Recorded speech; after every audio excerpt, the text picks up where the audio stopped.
Aparıcı Zaur Kamalın oğlu Bartu Kamal ünvanına səsləndirilən tənqidi fikirlərə münasibət bildirib. Publika AZ Yeni Sabah AZ-a istinadla xəbər verir ki, o hərbi xidmətə getməməsinin səbəbini açıqlayıb.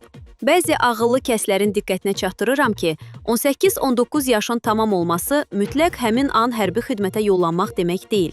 Mən ali təhsil almaq hüququmdan istifadə edərək universitetə qəbul olmuşam. Təhsilimi uğurla başa vurduqdan sonra vətən qarşısındakı borcumu da yerinə yetirəcəm.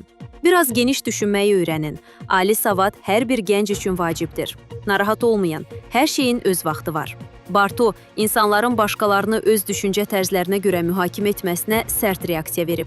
Boşuna deməyiblər ki, oğru elə bilir, hamı oğrudur. Savadsız da elə bilir, hamı savadsızdır. İnsan özündə nə çatışmırsa, başqasına da o tərəzdə çəkir.